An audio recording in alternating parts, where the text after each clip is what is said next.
The amount of plastic bags washing up on British shores has dropped to its lowest in a decade, and it's thought the 5p charge on shopping bags that we all have to pay could be the cause. So, if the scheme has been a success, should the government go further and start charging higher prices for other things that harm the environment, like those coffee cups we all use, for example?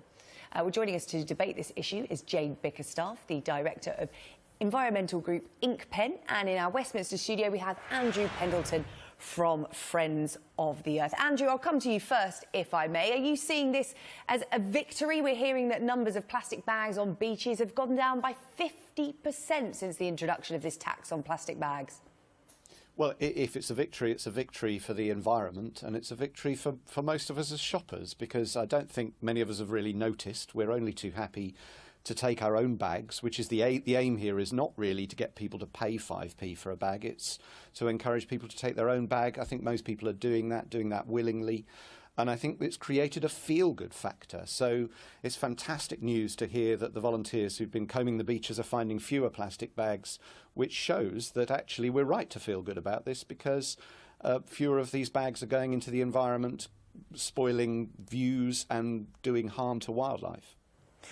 Well, Jane, anyone that's been to any of Britain's beaches will know that it's not just plastic bags that are washed up, it's all sorts. One of the main things I always see when I go to a beach is plastic bottles. So do you think that the 5p charge for plastic bags is just the tip of the iceberg? We should be doing more, taxing more of those things that we find on the beach. We certainly need to be doing more to tackle all litter, you're right, whether it's a newspaper, fishing tackle or a plastic bottle. We need to stop people littering. We need to make them feel proud of their environment. A bag charge is very different to going further, though. A charge is a very simple thing to administer. It just is paid to the retailer distributes it to charity.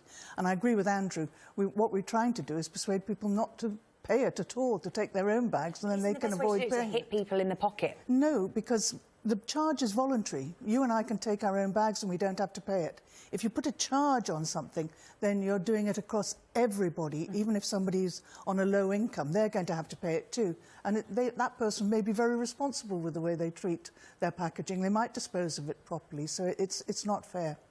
Andrew, is there a danger, do you think, that the government sees this as being a big success, sees it as working, and sort of parks the problem, as it were, rather than moving forward and looking at whole other areas where we should be making a big difference? Yes, there is a real danger of that. So there are three things in our sites at Friends of the Earth.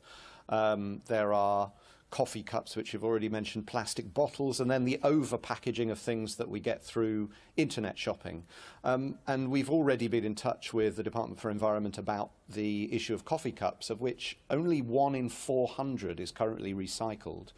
And at the moment they're saying they're not going to do anything about it, but I think it's absolutely a case for something very similar to the carrier bag charge, where you would probably start with an absolute ban on non-recyclable cups, and then something like a 5p charge or a 5p reward for bringing your own cup into the coffee shop. With bottles, you simply charge like they used to do. You know, when I was young, I can remember buying bottles of pop and other bottled drinks, and they came in a glass bottle, and you got a deposit back when you return the glass bottle. And that's the sort of scheme we need to return to get rid of the enormous number of plastic bottles that are thrown away. Andrew, somebody's got in touch with us from France this morning and said in France they mostly use paper bags for their shopping, and lots of people have got in touch saying they object to paying for plastic bags when they're sort of going out shopping to buy something on the spur of the moment, like a jacket or a dress or something. You've still got to get a plastic bag, and it's still a plastic bag whether you paid 5p or not. So why isn't paper used more? I think that, to be honest, that's a question for the industry and for the retailers. From Friends of the Earth's point of view, there's the hierarchy of waste, which any kind of primary school child now knows about, because you learn it in school. And the hierarchy is reduce, reuse, recycle. So recycling really should be a last resort. So while you can recycle a paper bag, the best thing to do is to reuse things. I think most of us have got used now to carrying a bag of some sort around with us, so that if we do have to make a spontaneous purchase or pick up a bit of food on the way home from work, then we can do it and we don't have to incur the charge. If we have to pay 5p once in a while, then we do, and of course, as we know, that goes to good causes, not into the government's pockets. So I think this is a win-win-win. I think most people are really happy with it, and we should now move on into things like coffee cups, because it's a scandal that 2.5 billion coffee cups in the UK are thrown away. I'm just, Jane, we've run out of time, but I just want to let you respond to that, because you were nodding away there.